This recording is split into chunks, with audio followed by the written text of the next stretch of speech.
here. He will speak about black holes, microstates, and differentiation. Okay, thank you very much. Let me start thanking the organizer for putting together this very, very nice workshop and giving me the possibility to come back to the old CISA. At least this is for me. Today I'm trying to do maybe a slightly dangerous thing, which is put together two quite different looking topics. One will be this part, and is going to be within the framework of the standard ADS-CFT correspondence. And another part will be actually on real black holes, so the astrophysical thing that we see in LIGO. The motivation for putting these two things together is that actually there are observables in these two different problems that are captured by the same mathematical story. The same mathematical background can be basically applied to these two different topics. So I'll try to convey this idea. That is the Heun connection problem. Also that part is a bit dangerous for me because most of a lot of work has been carried out here by experts in the room, Davide, Giulio, Alessandro, Paolo, Cristoforo. So probably on that part, I will be learning from the audience rather than the other way around. But let me anyway try to tell my story. So the idea is to study some problems analytically, and in physics, often this is done by looking for a stable configuration and studying perturbation around this stable configuration, right? So basically, this is what Galileo did almost more than 300 years ago. And we are studying problems of this type. And the two problems we are going to study are a particular class of holographic 4-point correlators in ADS-CFT. So this is a really traditional thing that has been deeply studied since the ADS-CFT duality. And the idea is to use the gravity description to study strongly coupled CFT data. And you will see that the goal is to apply this framework to a somewhat new class of correlators that has not been studied so deeply so far. And the other problem is an application to black hole perturbation theory, where the system is a binary system. So instead of looking at one single object, you look at two objects. This is the type of systems that LIGO detect. You will see that, this is a very difficult problem. If you want to have an exact solution, basically numerical relativity is your only friend. But you can, again, apply this idea of perturbation theory and then have analytic tools. And there is a particular perturbation scheme where you can apply the same technology that we are applying here, which is this of the Heun equation. The two problems are actually also, in some sense, conceptually related. I'll try to convey this idea as well. Because in this class of holographic correlators, you can take the so-called heavy limit, and I will try to explain what this is. So look at operators in these 4-point correlators that are very complicated, right? Kind of operator with large dimension. And in some sense, which can be made precise, these heavy operators can mimic black holes. Right? So there is also kind of a conceptual link between these two problems. And this is kind of aspects that have to do with the geometry, but the gauge theory is also one of the key words of this conference. And they will appear all over, also in this talk. in some sense in a double role. So there will be a physical gauge theory in this setup, right, due to a DSCFT. And so one gauge theory we will keep in mind in the talk is n equal 4 super-Young Mills as the prototypical example where we can test and work in a DSCFT. But there is also another kind of technical CFT, technical gauge theory that is giving a kind of underlying description of this Heun equation. So the gauge theory will appear in this double row. So let me start just to introduce the holographic side. We studied the problem in these two theories that are already stated in the original paper by Maldacena. So one is type 2 on a DS5 cross S5, which is dual to n equal 4 super-Young Mills. And another example is type 2b again, but now on a DS3 cross S3 cross T4 or K3, which is the theory that also featured in Mukund's talk. And this is dual to a two-dimensional superconformal field theory that kind of all people like me think about it as the decoupling limit of D1, D5 brane system. So the regime we are interested in is somewhat different from what we seen yesterday, because we will work with the supergravity approximation. So this is a CFT which is strongly coupled and with large central charge. So strongly coupled, for instance, in this case, it means also with Ramon-Ramon fluxes. That's a regime that is difficult to access from the CFT point of view, and supergravity is helpful. So supergravity gives you this, in general, the bulk perspective gives you a nice way to organize the spectrum. So the first type of excitation, the first operators you think about, can be seen as quadratic fluctuation around the vacuum. So you take ADS5 cross S5, ADS3 cross S3, and then you take the full type 2B supergravity, and you expand and try to diagonalize the mode expansions. For type 2B on ADS5 cross S5, this was famously done by Van Nieuwenhuizen and collaborators more than 10 years before the ADS-CFT dualities.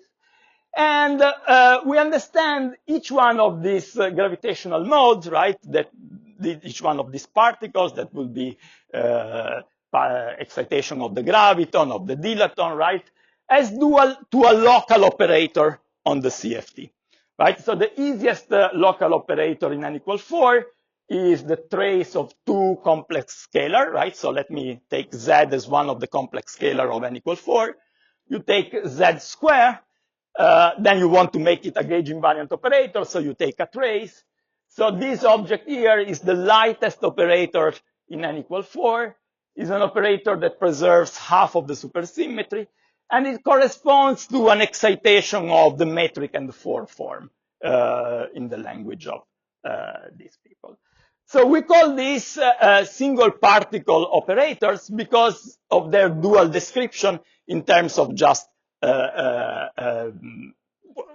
canonical quantization of the gravity fields. On the CFT side, it's very natural to see that the spectrum is richer because you can start taking these basic ingredients and put them on the top of each other. So you take two of these traces, and they are in different position, but you can take the OPE as X goes to Y, and this OPE is completely regular because these two objects are mutually BPS. And you can understand it because these are complex fields, so you cannot contract Z with itself. You would need Z and Z bar to have a non-trivial contraction. So there is no UV singularity, and you can define a new operator, which we call double particle operator, because it's a bound state of two objects. And that object is, again, half BPS. Its dimension is determined, is protected. It will be 4. So the goal of our work was to study correlators which include this type of double particle or triple particle or multi-particle operator as ingredient in your correlator, right? So the case n equal 1 would be a correlator among single particle objects. This is the case that has been studied more in detail at 3 level, 1 loop supergravity and more. Well, Agnese you can look at the review Agnese has, and you find a lot of references working on that. But when you move from n equal 1 to n equal 2, you start having multi-particle operator. There is much less known, and only a few papers, one or two by Agnese, but this is kind of uncharted territory. So this is one problem. And the other problem, which I mentioned, seems completely different at first sight, is a binary. So you can think about two objects interacting. Now, this is in pure GR, so there is no supersymmetry. And the idea is to study the interaction when these objects are far apart. So that's a regime where you can hope to have an analytic understanding. So no collapse, no black hole creation, right? So that regime is relevant for the in-spiral phase of the binaries. Or in the case we will study analytically, the scattering. So you have two black holes that interact and they scatter. So in some sense, this object here looks like this one, looks like a 4-point function, right? So it's very reminiscent of that. But both this object and this object, so all 4 states, the 2 incoming and the 2 outgoing, they're all heavy. They're all black hole type. So they would be similar to having 4 of these objects, where this small n is very large, right? The idea is that when you have a multi-particle operator with many constituents, then its dimension becomes very large. That's the same as saying that the mass of the object is very large. So if you want to go to the black hole regime, one way of doing that is to take the number of constituents to be of the order of the central charge. Yeah. Why wouldn't it work to have the d to the n, an operator built like with Very good. Very good. Yes. There are other ways to have heavy objects, so this is not the only one. One thing is that heavy objects of the black hole type, when the dimension is of the order of the central charge, are always multi-trace because of the trace relation, right? So at that regime, we really lose the intuition of single trace objects.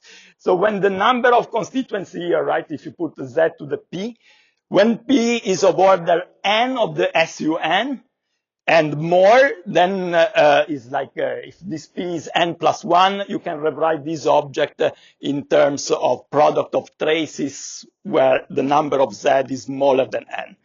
So the black hole regime is when the number of scalar is order n square. Right. So I think that's an important point that has also attracting a lot of attention now with taking into account this trace relation. Right. That's I think a key feature of black hole states. Yeah, please. So, you're saying that that's a heavy object, but this doesn't necessarily mean that that operator corresponds to a typical black hole. Yes. Very good. Let me come back to this like midway. Yeah. Maybe it doesn't matter as long as you're considering the regime where the two objects are very separate. Yeah, I think that's certainly true, but we will try to get more than that from this picture. But what Roberto says is kind of an important point. So you see, right, even if you take this small n to the order of the central charge, you see that this object is very atypical because it's made out of the same constituents repeated many times, right? So it looks like a very coherent superposition rather than a chaotic mix of all your ingredients. So from that point of view, this type of states is not certainly what you would expect for a typical black hole.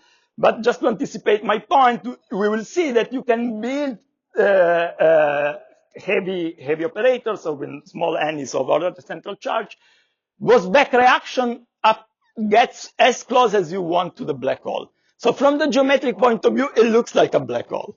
So, okay, let me come back to this point later. Very good. So coming back to real physics, so the interesting, this system is kind of determined by a few parameters that are important. The relative distance, right? This impact parameter. The relative speed, so this is the Lorentz factor between these two objects, and the mass ratio, right? So these are dimensionless number. So the idea is to work in a regime where this number here is small. So M1 and M2 are large, but one is a much larger black holes. We expect to see a lot. This is not the type of binaries we see now, but we expect to see a lot of these binaries with LISA. So these are called MRIs, extreme mass ratio in spiral. So this is an interesting regime, and this is the regime where the Heun equation will be relevant.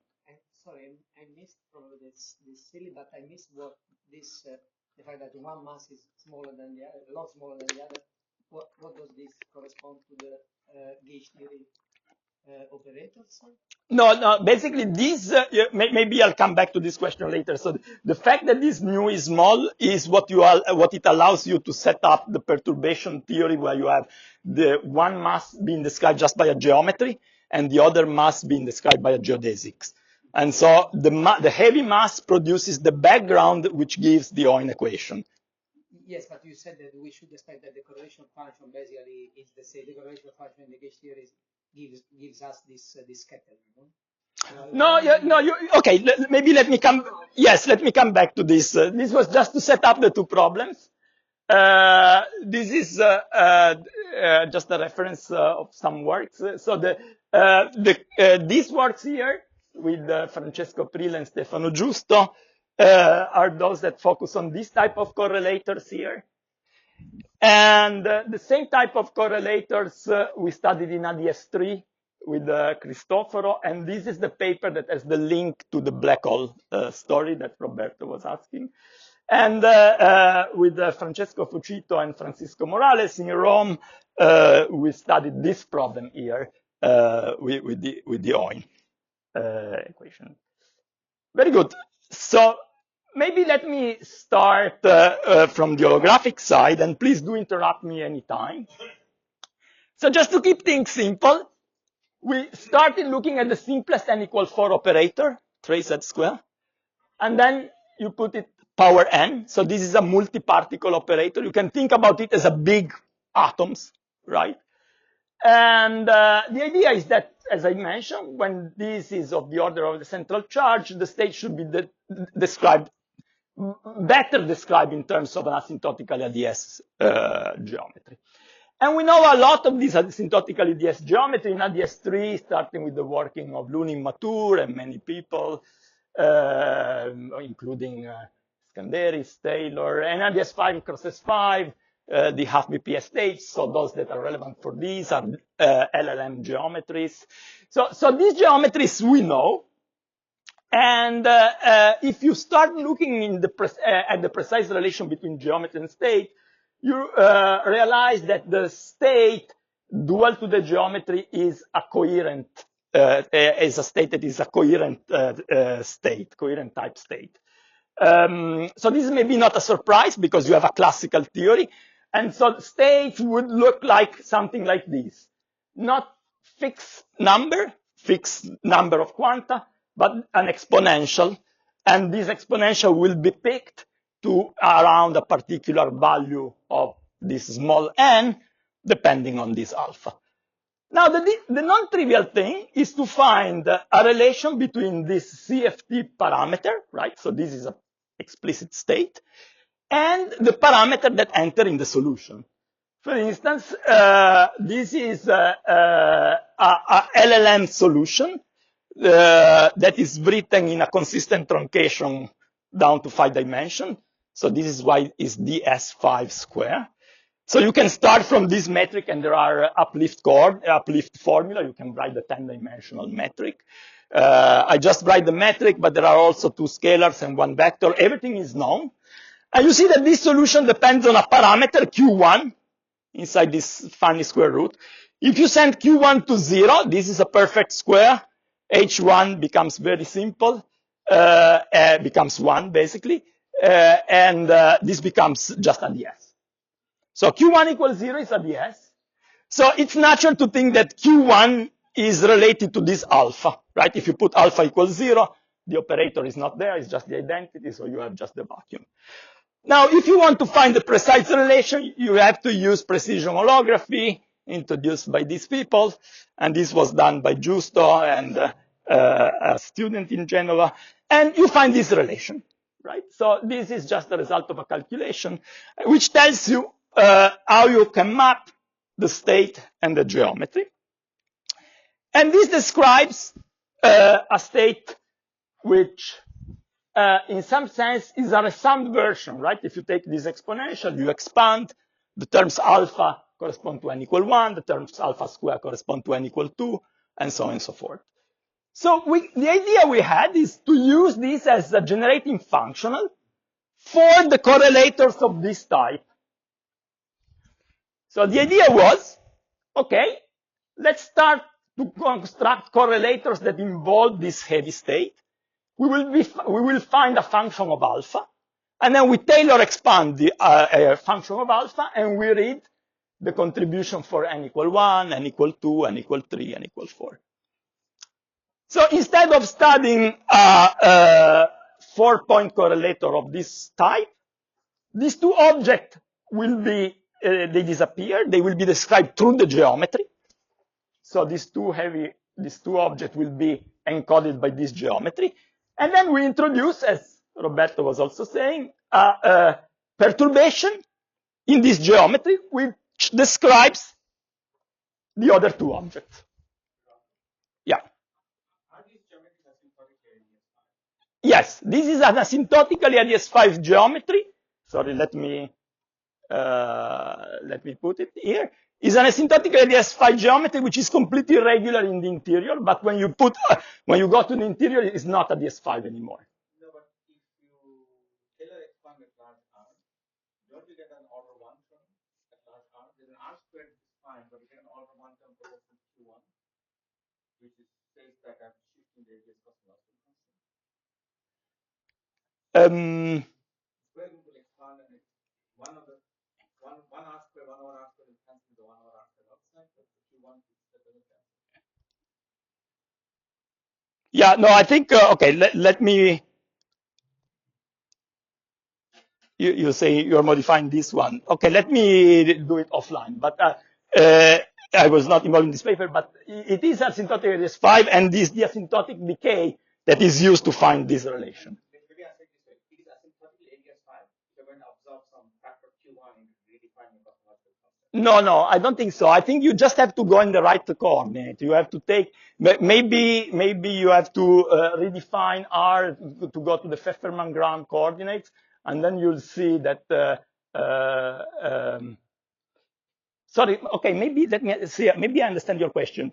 What you are saying is that there is a mass. There is a... No, I'm saying a mass would be fine if it falls off at 1 over R. There's a piece in there that falls off 1 over R4. That's acceptable. Yeah. So that's what happens. When you go to the right coordinate, you are not modifying the radius of ADS. You are just modifying the mass. And the mass is one of the observable that fixes this relation, right? Because you can calculate the mass by just taking the OPE of the stress tensor on the gauge theory side. That's a protected quantity. And then you can read it from the Pfefferman-Graham expansion. And that's one of the things that you have to match. Then you do the same calculation for the charge, and then for the expectation value of this operator here. And then these three quantities are enough to fix this. But you have to go to the Pfefferman-Graham coordinates. So maybe that's the point that I have to look back at the paper. Yeah, thanks. So you're always in the half BPS sector? Yeah, this is always in the half BPS sector. So what happens is that the perturbation is also, just for simplicity, we are taking a descendant of the same operator, just because this is a scalar. So each operator is half BPS, but globally the 4-point function is not protected. So it's not one of the extremal 4-point function, right? So just because I'm not precise enough in these slides, I should put bars here, right? So this is ON, this is ON bar. So they preserve different, and this is again O bar O. Yeah, very good. So the idea is, okay, you take this object, this box is calculated with this metric, right? And then we would just want to solve the equation by imposing a particular boundary condition. And the boundary and this is the key point, right? So the boundary condition we want to impose are at the two different places. So one is at r equals 0, and at r equals 0, so the center of space, actually this geometry is completely regular. And the other is at r equal infinity, where the geometry looks at the S, right, as we were saying. And the perturbation we want to consider has a delta function supported non-normalizable mode, right? So the non-normalizable mode will represent one of these insertion, and if we put it here in tau equal theta equals 0, it will be in z equal 1. And then we want to look at the response, just the traditional DSCFT thing. And that response is going to be the correlator. What is it called now? Sorry? No. No, this should be R, sorry. Okay. Yeah, this should be R. Very good. So this object here is the correlator. Now, strictly speaking, this is the correlator with the scalar. The scalar is a descendant. So there is a word identity which connects the correlator with the scalar to the correlator with the chiral primary. So I just hide this detail. We can always integrate this word identity. It will be very natural in our formalism. So at the end, the message is that from this equation, which is an equation in 5 dimensions, we can get this correlator, which depends on alpha.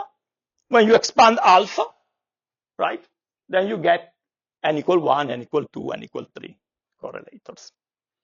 So where does the Heun equation come from?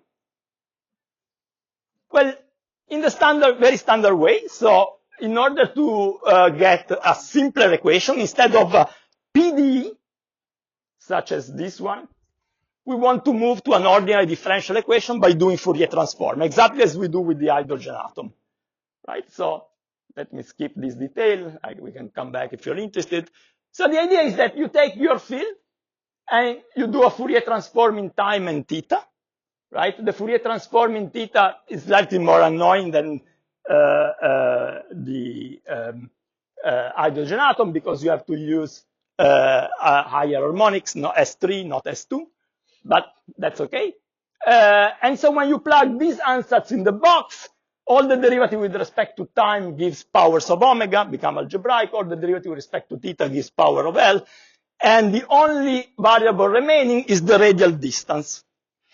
And you get an ugly looking equation. And the ugly looking equation is because of this square root that Mukund was telling you. But looking at this equation for some time and getting inspiration from the ADS3 problem that is exactly analogous to this one, we convinced ourselves that this was actually an Heun equation in disguise. And this is the change of variable. You see, this radial coordinate becomes this z. So this z hat is a radial coordinate. If you apply that change of variable, the ODE just takes this form. So this is a second order differential equation. So it's a kind of Schrodinger-like form with this potential. And these parameters here, following the literature, they determine the type of Heun equation you have, and in this case are given by these quantities here. Very good. So you see from here that you have the relation between R and Z is nonlinear. So in R there are two special points that are the center of space and the ADS boundary. But in Z you have four special points: 0, 1, infinity, and this value here, which is the Q1 of the geometry, is related, right, in this way. So it's just that they are mapped twice. So 0 is the center of space. You see, if you put Z hat equals 0, it's like R equals 0. And then Z equal Q1 minus Q1 over 2 is the vanishing of this other denominator. So that second point is ADS boundary. And the same with 1. If Z hat is 1, is again 0. So the center of space is mapped in two different points. And so you can just decide to work either between 1 and infinity or between 0 and minus Q1 over 2. Point of view of a differential equation, if I have a double singularity or two simple singularities, the behavior is completely different. So this change of variable is mapping something which may potentially have things like Stokes phenomena and very complicated into something which has simple poles. Okay, this I don't know. I think so. We are interested in the solution in the physical range. And the physical range, you read it in R coordinate, yes, right? R equal to 0 is kind of double for you because you are describing it with Z equal to 0 and Z equal to 1. Yeah, so the very naive approach we took is just we took this equation, we solved it, and then we looked at the behavior of the function between 0 and minus Q1 over 2, or between 1 and infinity, and you get the same result. She's saying that you are changing the nature of the singularities, maybe. I'm not convinced about that. I'm just phrasing it. Stopping, I think wrong. So if you write the equation in R, you get an equation which has a singularity which is irregular. No, but okay. Is that true? So I don't think. Instead, all the singularities. No, I think if you write in R, you don't have an equation of this type. You have a non-rational thing, right? So it doesn't look at our Heun equation in R. You have square roots, right? So it's a more complicated equation. It's only when you map it. I think the same is true in. I mean, you need also in empty ADS, you need to change coordinates, right, to get the hypergeometric. So we did this very naive thing, right? We just mentioned that after this change of coordinates, we get this equation, and then we solve this equation in the physical, so in general, but then focusing on the physical range of. Maybe what they are doing in R, you may have a Stokes sector. I don't know, because I should study the equation in R. I know something, not so much. And they are analyzing something in a specific Stokes sector. Yes, yes. Maybe, yes. Yeah. Thanks. But there is a lot of foliation of your. Yeah. Okay. Yeah. I could do this to the interpretation and trying to be a region a bit mathematics with physics. Yeah.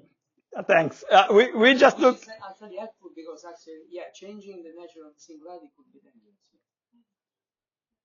You can also see there's a redefinition of function for which is so and there's a branch cut that you take outside. Yes. It's even worse that there should be branch cuts actually, maybe in the original arc already. Yeah, but you consider they are there, right?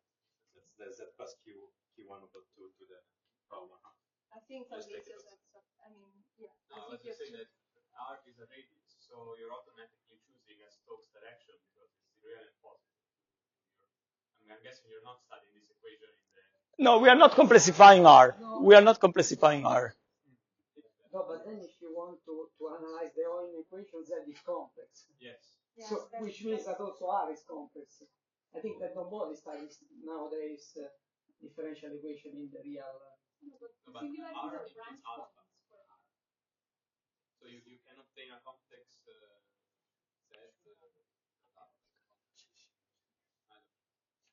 I should see the differential equation. I guess so. I just remembered it's ugly, so I don't have it on the slide. Do you have this kind of equation because somehow in the CFT counterpart in the correction function you are somehow thinking of having a Casimir equation. So your four-point function is the solution of the Casimir equation. This is like a Casimir equation written in the ES space to some That's Casimir of the conformal group. Okay, I think this is more than that because you see this equation depends on alpha, so it depends on the operator. So it's a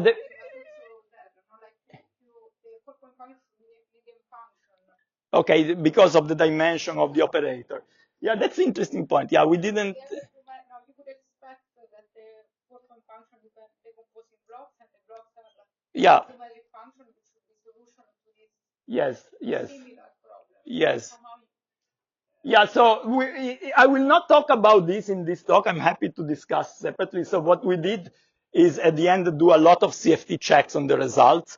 And a group of them is exactly along the line you say. So taking the correlator we derived from this purely geometric description, this expanding in block, extracting CFT data, dimensions and couplings. And every time, I mean, as you know, right, every time you get things that already know, you want to check that you reproduce the result, and sometimes you reproduce new things, you obtain new things. That you are doing, it's very similar to the U will do the bar thing, which is fast. So it seems the proper manipulation you need to do in order to find the hypergeometrics that you would have in the CFT. But okay, we can discuss later. Yeah, this CFT part I will hide in this talk. Okay, yeah, no, thanks for bringing it up. Very good. So what I'm saying is that, yeah, we just took this equation and then used the relation, the connection problem to solve this boundary problem that I mentioned here. Impose this condition and read this object, starting from the solution, which is the regular solution at r equals 0. So fortunately, the connection problem we needed was already solved by here.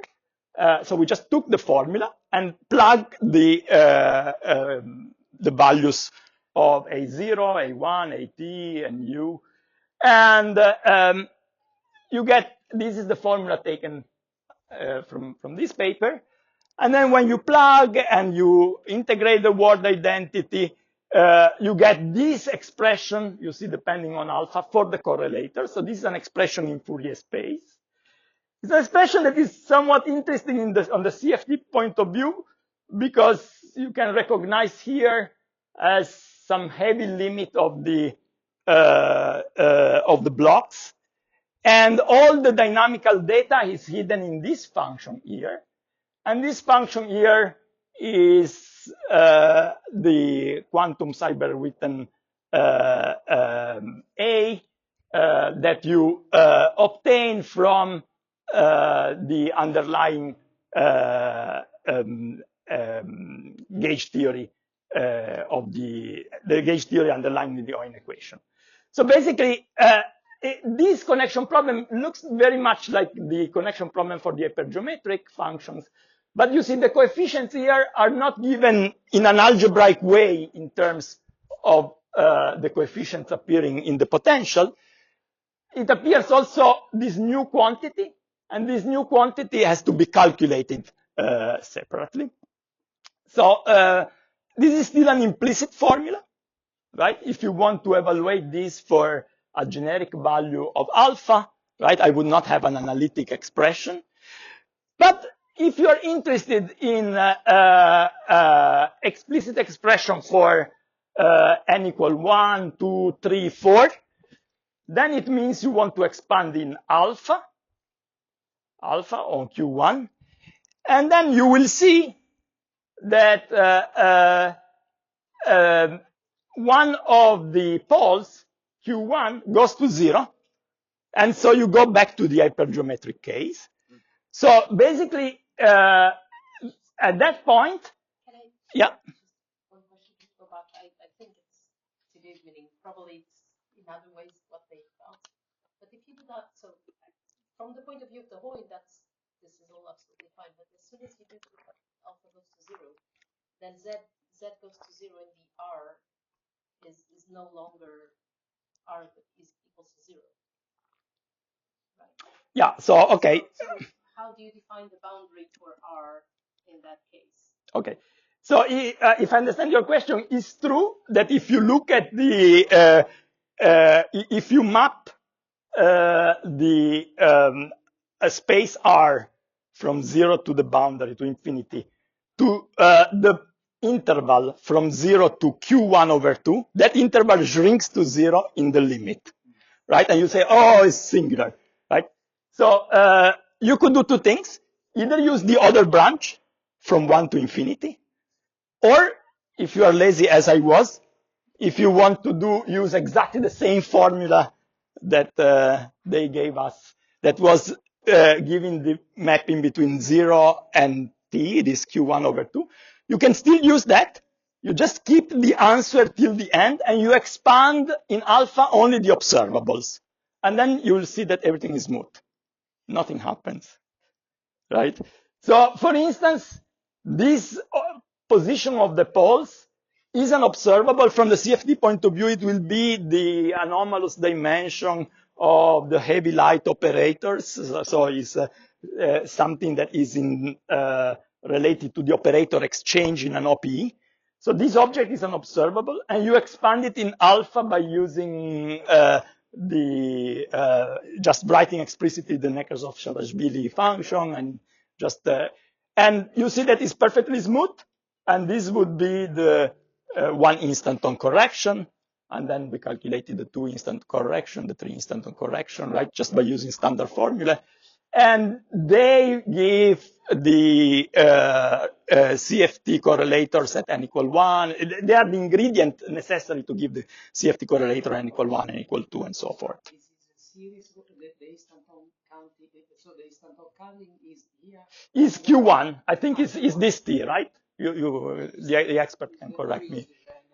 Yeah. So, and this is, okay, something interesting I wanted to mention is that in this problem, it was very kind to ask this problem, the easiest connection formula appears. So in the next slides, you'll see another connection formula that I think is more complicated. So this means that you use for A what is called Mathone-Zamolodchikov equation. So you take the derivative of the Yes, the A, exactly. If I understand, A is derived from this U in the standard way. Yeah, you get U and then you invert. You invert, So yes. Not just simple expansion, okay? But F is the prepotential. You have F also in this Yes, here. Which is perturbative as well. Yes, you have to expand this as well. Now, in this, when I was saying this problem was very kind to us, you see that this exponential bit, you don't see it in this answer. It just so happens that it's basically reconstruct the operator of the word identity. So when you move from the phi to the psi, this part goes away. But this is, I think, now we know we have more general correlator. This is a peculiarity of this particular simple correlator. In general, you will have also to take into account that contribution. And we have more general correlator where this contribution is non-trivial. And we just try to take it away, and you'll see that you break CFT constraints. Yeah, so you really need it. If you were to then use connection formulas that related between 1 and infinity, you'd get the same result. Yeah, here we get the same result. But there are other problems where you need the connection relation between 0 and 1, and those are more complicated. And it's because the prepotential enters in a more complicated way, you want to say. Yeah, let me maybe come to that. Yeah. So, yeah, this is, maybe what Roberto was saying. So we analyzed the same problem. So the slides, the formula I brought was were an unequal for superior bits. We analyzed this very same problem in a DS3 CFT2. Everything works basically the same. You take the lightest operator, which now is dimension 1 instead of dimension 2. You construct a coherent state. You have a geometry. Is a half BPS geometry. You can calculate the perturbation, and you can calculate the correlators. And the correlators look exactly like these ones. And then okay, if you're interested, we can discuss. I have some extra slides. This expression, this integral and sum can be performed, and you can have explicit expression in configuration space in terms of the cross ratio Z, or you can have also explicit expression in Mellin space. So everything is super explicit, even though sometimes you just have to look at the ancillary files because the expressions are complicated, and so we don't write them in the text. So all this story basically goes through for the ADS3 case. But the ADS3 case has an advantage in the bulk. Is 3 dimension instead of 5. It's easier to find solutions. There is a richer literature. And so just people motivated by black holes also consider heavy states that are quarter BPS instead of half BPS.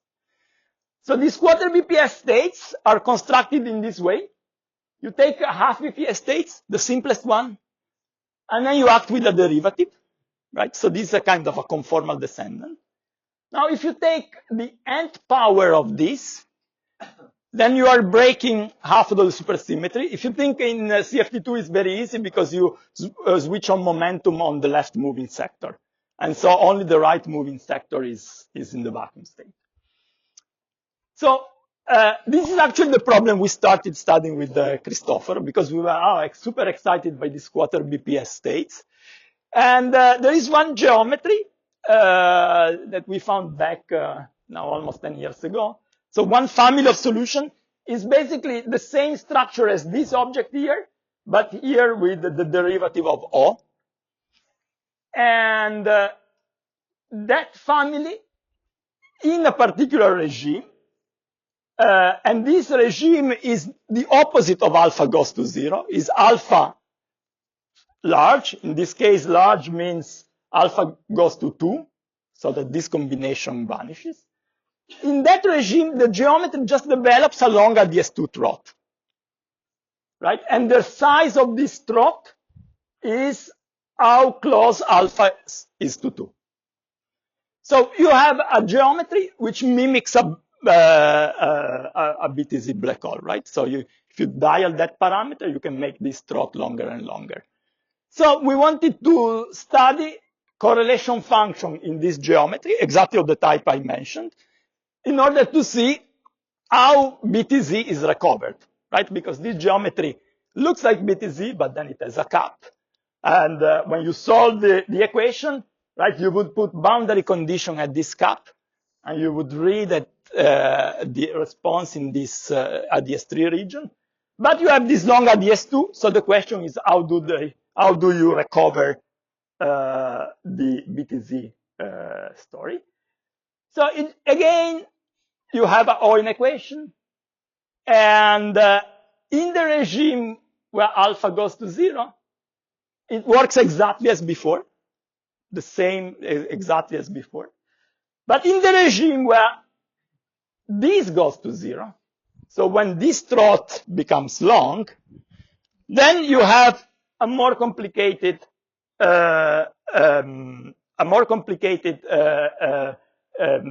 connection problem, because on the gauge theory side, you are in a strongly coupled regime. So what we were saying before, okay, you can calculate this F, perturbatively expand 1 instant or 2 instants, or you cannot do that anymore. So we had to revert to the CFT description in terms of Liouville, and Christopher taught us some calculation that we could do. And I think the general pattern I want to convey is that there is a a new physical problem, a new physical feature, right, beside the technical problem of dealing with strongly coupled Heun equation. And the qualitative feature, you can see it here, right? So so in the case of small alpha, you can just throw this away.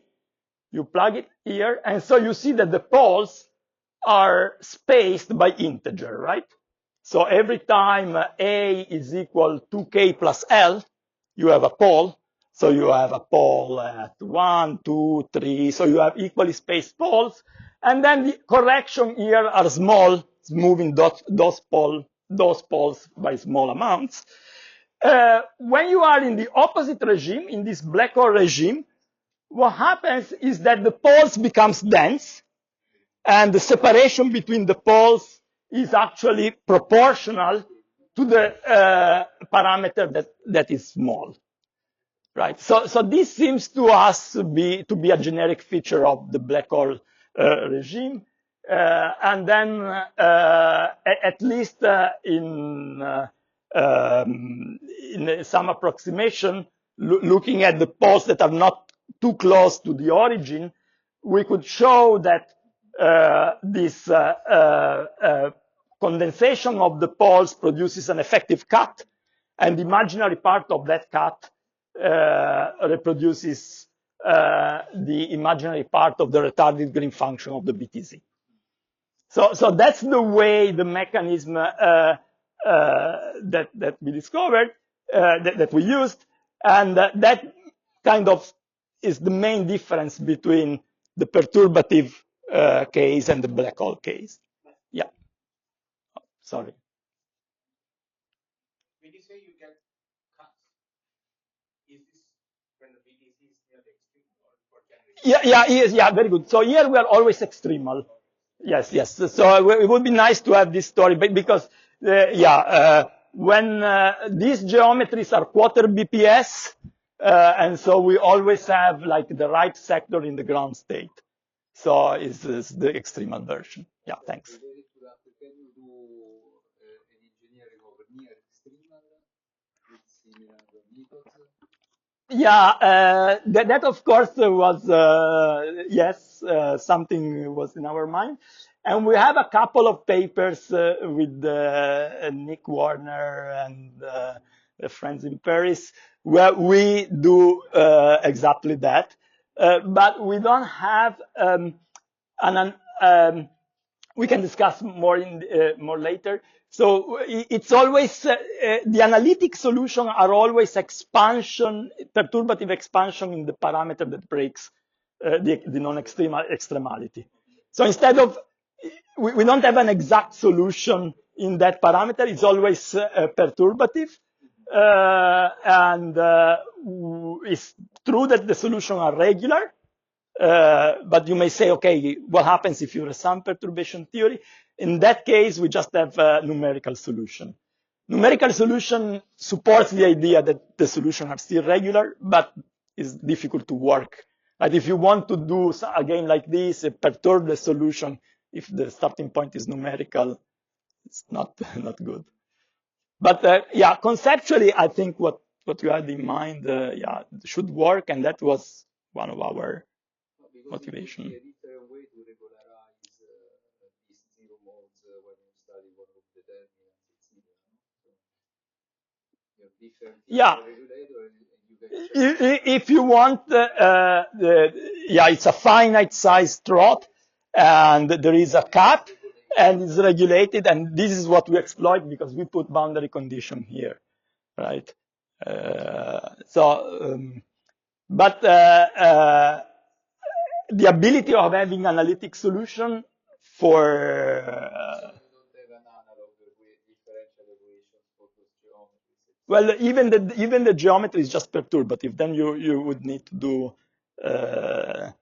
But I think Stefan is thinking about at least using the perturbative solution and start doing some differential equation. And the question whether it's on or not, it's open. You have to ask him if he has progress on that. Very good. I was wondering, Yeah. yeah, you are still using, so about this condensation of poles, but you are still using the perturbative formula for the A period. No. Then I think we can discuss this So you separately. the strong coming part. Yeah, so basically what we are using is just the Liouville language, and No, that's another story. I may believe in in the gauge on the gauge theory side, now using the expansion of A, but probably I not in this problem, not in a not for this black hole type, right? Not in the regime where you have this long trot. We cannot use gauge You theory. have shown the formula before with this sum over yes. Yes. And you said Yeah, this is this is basically the message is that we can deal. The holographic correlator seems to take this type of formula every time you are not in the black hole regime. So for ADS5, that type of solution never reduces to a black hole. And ADS3 has the same type the same type of structure, not in this regime where you have basically just ADS3. If you are in this regime where this parameter is small, then the gauge theory is strongly coupled, and that language doesn't seem to be useful.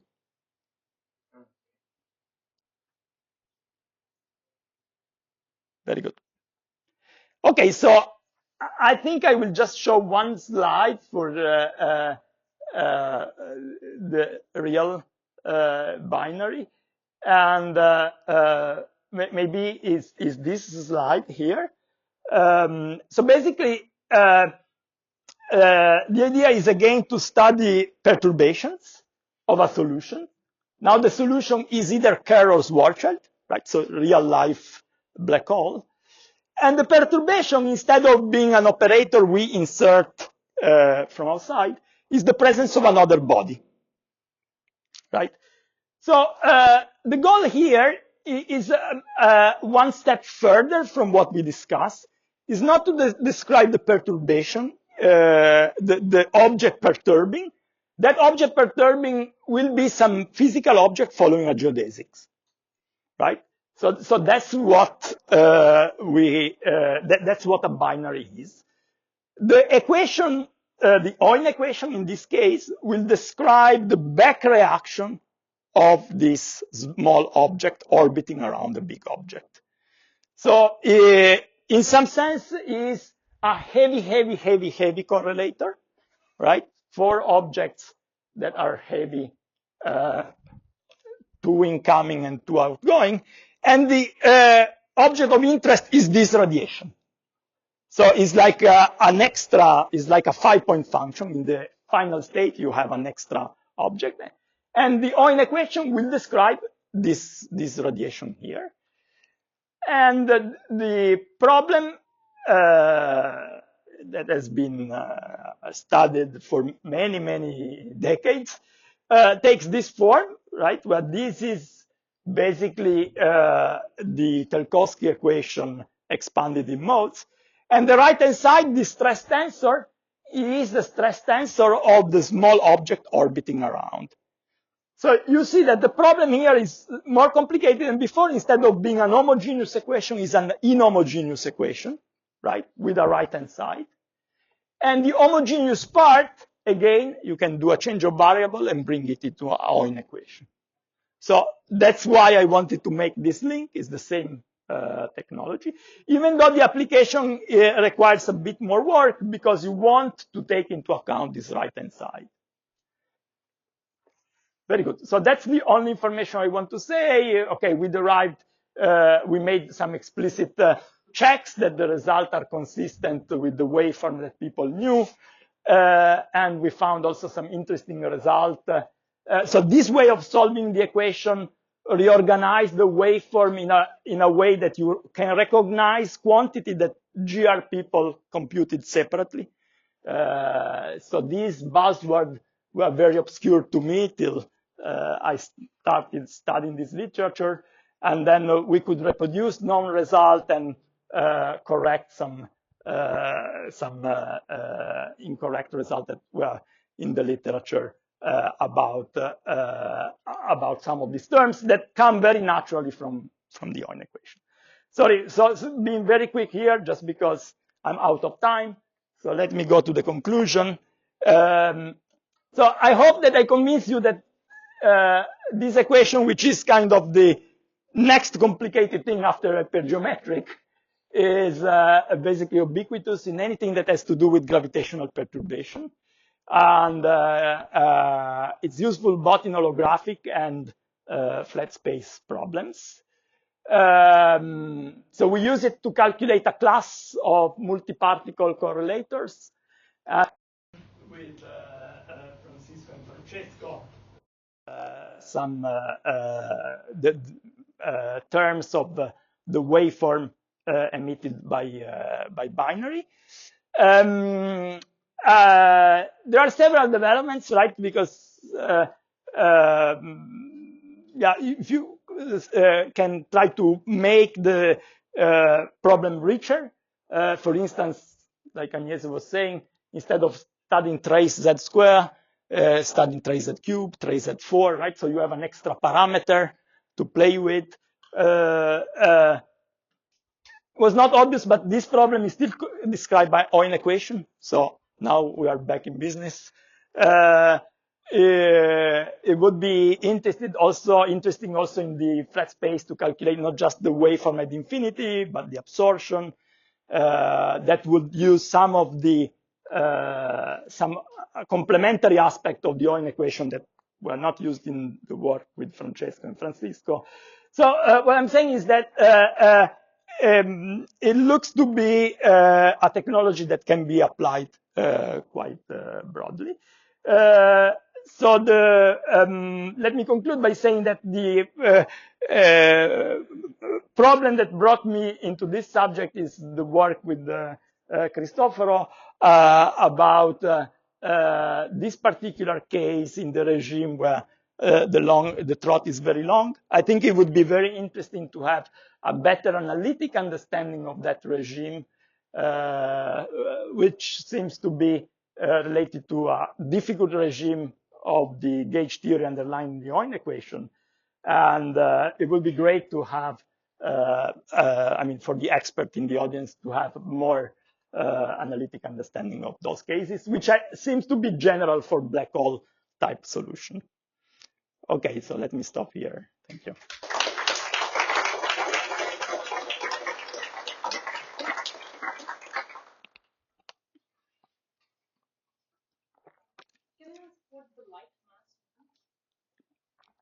In what context? In the holographic case? Yeah, so, sorry, that's a bit of a jargon that we are using here. So, maybe here. So, we think about this operator as heavy because its dimension determined by alpha will be of the order of the central charge.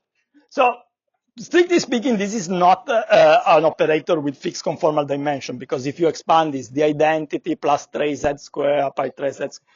So it's a formal linear combination. Then you can ask yourself, depending on alpha, how picked is this distribution. So for instance, you can calculate the 2-point function of this operator. And then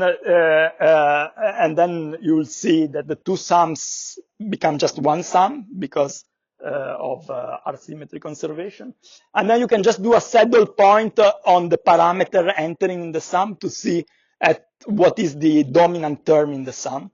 And you see the dominant term in the sum will be proportional to alpha times big N square. So the expectation value of the dimension operator in this object is of the order of the central charge, so we call them heavy. It's like saying the mass is inverse proportional to the Newton constant, such as G times M is fixed. Instead, the perturbation, right? So this object here is just an elementary quantum. It's just trace z squared, so we call them the light operator. Yeah, that's just a bit of jargon. Yeah, that's what I'm saying, right? It's light and heavy in CFT. I'm a bit surprised to see at the end that for the light operators, you still get some sort of point equation. Is this true? Yeah, so basically what I'm saying is that the Heun equation determines the perturbation induced by the light operator. So you see the heavy operator gives the background, so enters in these parameters, for instance here in U. That's the background, so that's in the box. And the light operator is described by this wave function. Right? So the wave function describes the light operator. So if you put alpha equals 0, you go back to hypergeometric and you find the solution in empty ADS. I have a lot. Sorry. Did you check if expanding in alpha, the very first terms, the results that recombining the four-point function? Yes, yeah, very good. Yeah, thank you. Yes, so that's actually how we, did I write it?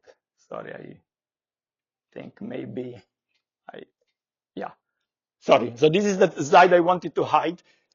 So if you take the alpha to the 0, we said is just empty ADS, right? So it's just a 2-point function. If you take the first non-trivial contribution, which is alpha square, you can do this Fourier transform, and you will find the logarithm and logarithm with some ugly polynomial in front. And they recombine in this D function, which is the function that you get when you integrate 4 boundary to bulk propagator. So this object here is written in terms of this kind of ladder polylogarithm with n equal 1. So you have Lie2 and log. Sorry, the cross ratio variable z and z bar are Is exactly, yes. from 0 to minus p over 2. No, sorry. Yes, I knew that could, this is z hat, just because I wanted to make, this is a different quantity, right? The cross ratio, of course, lives only in the boundary. So the cross ratio lives on the boundary, and that cross ratio is this.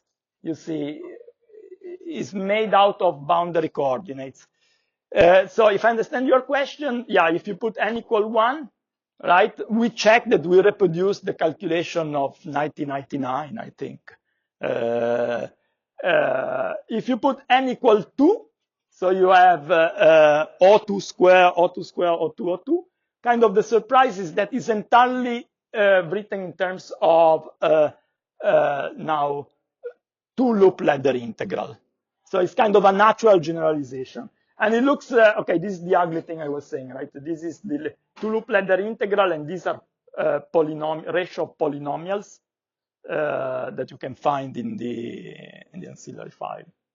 So yeah, for n equal 1, it was known result. For n equal 2, n equal 3, these are new results.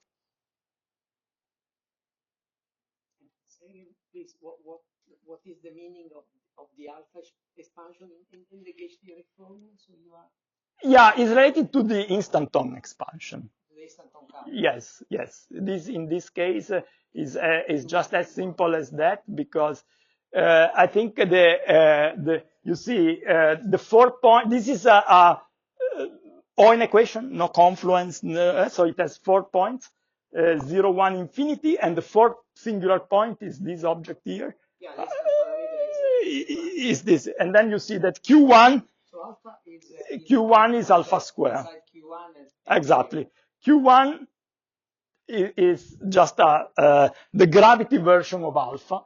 Yes. I think I was, here. Q1. Yes. Yeah, you see, it's just important to have the precise, of course, at leading order in alpha is Q1 is alpha square. But when you want to go to alpha to the 4th to find the new result, you have to expand both the Nekrasov-Shortashvili function and also this denominator, right? So you have just to put all together. So this precision holography was important because of that. So if you forget this denominator, then the CFT constraints will not work. But just this is a very, so how to say,